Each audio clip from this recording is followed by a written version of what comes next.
Tapi Yahudi yang ortodok ini mirip kayak teman-teman kita Salafi, Pak, jenggotnya persis sama. Itu mereka kalau bermuamalah dengan perempuan sama seperti Salafi. Jadi kalau ada perempuan datang ke komplek mereka, itu nggak boleh pakaian sembarangan. Dan kalau nanya itu orang-orang Yahudi ortodok ini nggak berani lihat perempuan. Dan perempuan tidak boleh beribadah seperti laki-laki di tempat-tempat ibadah. Persis seperti Salafi. Salafi kan ngelarang perempuan juga ke masjid, ya nggak? Bener nggak? Ya, sebaik-baik tempat sholat perempuan tuh di kamarnya, begitu dalam tradisi Salafi, ajaran Salafi. Sama, jenggotnya sama. Jadi kalau mau memahami surat Toha, kisah Sayyidina Musa ngambil jenggotnya Sayyidina Harun, nah itu lihat Pak, Yahudi ortodok tuh jenggotnya sepanjang itu, diambil langsung sama Sayyidina Musa alaihi wassalatu wassalam.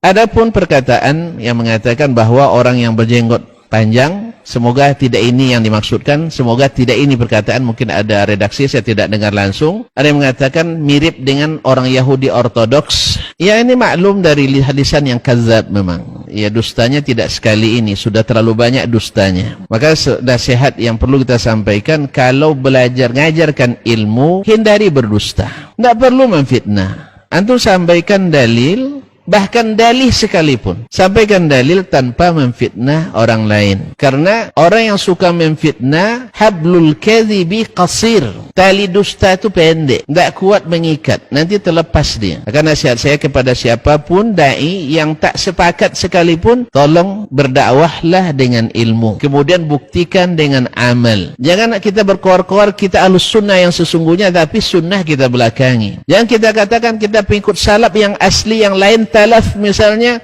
tapi buktikan dengan amal. As-salaf itu bila diperintah dikerjakan, bila dilarang mereka tinggalkan tanpa banyak alasan. Oleh sebab itu kalau dia miripkan dengan demikian, ya kalau sempat kita mengatakan itu sudah dilapor gitu itu. Ya, sudah dilapor karena ini pencemaran nama baik. Tapi kita hanya mendoakan semoga Allah perbaiki lisannya, Allah perbaiki hatinya, Allah benahi ilmunya, mudah-mudahan Allah ampuni dosa-dosanya, kembali kepada Islam dengan kembali kepada hidayah dengan sebenar-benarnya. Allah murdahu ilal islami raddan jamila. Karena kalau begini hanya mencela dan takut nanti masuk dosa memperolok-olok sunnah Nabi sallallahu alaihi wasallam. Karena sahih dalam riwayat muttafaq alaih bahwa Nabi sallallahu alaihi wasallam jenggotnya sangat tebal. Lalu antum katakan orang-orang Talafi katanya yang berjenggot tebal mirip dengan orang-orang Yahudi ortodoks. Anda telah menuduh Nabi sallallahu alaihi wasallam, dan ini khawatir kita masuk dosa memperolok-olok sunnah Nabi alaihi salatu wasallam yang akibatnya adalah keluar dari Islam.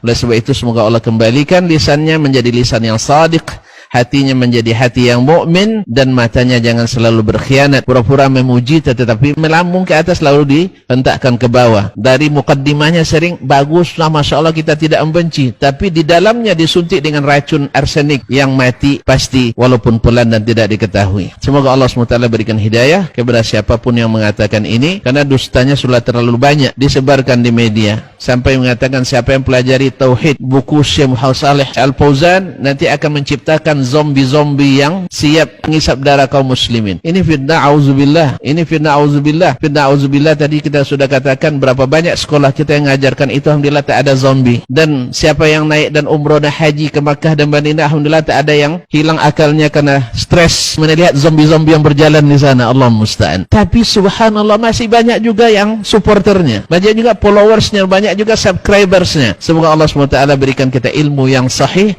amal yang salih, niat yang ikhlas, bukan karena setuju hilang patutnya. Kalau bahasa pepatah kami, hilang patut dikatuju. Karena setuju suka memfitnah, akhirnya kita akui dan kita angkat sebagai seperti seorang pahlawan dan seorang pendekar aswaja. Allah musta'an wa alaihi tuklan. Semoga Allah berikan taubat kepada kita dan kepadanya. Amin ya rabbal alamin. Jadi kalau ada perempuan datang ke komplek mereka, itu nggak boleh pakaian sembarangan. Dan kalau nanya itu orang-orang Yahudi ortodok ini nggak berani lihat perempuan. Dan perempuan tidak boleh beribadah seperti laki-laki di tempat-tempat ibadah. Persis seperti Salafi. Salafi kan ngelarang perempuan juga ke masjid, ya nggak? Bener nggak? Ya, sebaik-baik tempat sholat perempuan tuh di kamarnya, begitu dalam tradisi Salafi, ajaran Salafi. Tentu kalau perempuan lebih afdal sholat di rumah, itu dulu. Sebagaimana sabda Nabi SAW bagi wanita muslimah di Madinah pada saat itu ya. Jadi Masjid Nabawi 1000 pahalanya. Tapi apa kata Nabi SAW? Sholat wanita di ruang tamu rumahnya lebih afdal daripada di luar rumahnya, masuk dalamnya masjid. Dan sholat ia di dalam kamarnya lebih afdal daripada ruang tamunya. Kan gitu. Ini disebutkan di Madinah dan waktu itu Masjid Nabawi. Masjid Nabawi jelas fadilahnya besar. Tapi tetap lebih afdal perempuan sholat di rumahnya. Maka saya sarankan ukhti ini sholat di rumahnya. Rasul sallallahu alaihi wasallam mengatakan salatul mar'ati fi baitiha khairun min salatiha fi masjidi qaumiha. Salatnya seorang perempuan itu di rumahnya lebih baik daripada sholat dia di masjid kampungnya. Ini Nabi SAW bersabda di Madinah. Kan di Madinah itu ada beberapa masjid di kampung. Kayak ada masjid Quba, ya, ada masjid Bani Salim yang jadi masjid kiblaten tuh. Sebagian sholat di sana, tapi sebagian ingin sholat di masjid Nabawi. Di masjid Nabawi pahalanya berapa? 27 kali 1000 sekali sholat di sana. Kalau berjamaah tinggal ditambahkan. Maka para wanita ingin sholat di masjid Nabawi. Nabi mengatakan sholatnya dia di rumahnya lebih sallallahu alaihi wasallam lebih baik daripada sholat dia di masjid kampungnya. Wa sholatuha fi masjidi qaumiha khairun min sholatiha fi masjidi. Dan sholatnya wanita di masjid kampungnya lebih baik daripada sholat dia di masjidku, kata Rasul sallallahu alaihi wasallam.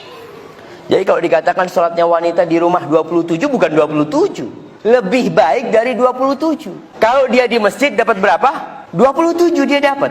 Kalau di rumah, lebih dari. Makanya perempuan gak perlu iri. Kadang-kadang ada wanita yang iri sama suaminya.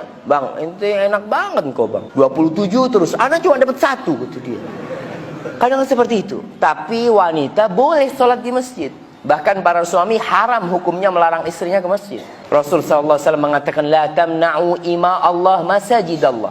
Kalian jangan larang tuh hamba-hamba wanita Allah untuk ke rumah-rumah Allah. Engkau ngelarang istrimu ke masjid, ke pasar nggak dilarang. Ada suami, ente kok ke masjid? Kata dia, di rumah itu lebih afdol. Ada kalau suami kayak gitu, di rumah. Bang mau ke pasar, tafadhol. Ente ke pasar nggak apa-apa, ke masjid nggak boleh. Ke pasar itu tempatnya setan yang seharusnya dilarang. Udah, engkau nggak perlu ke pasar, ana yang ke pasar. Masya Allah, itu suami yang baik.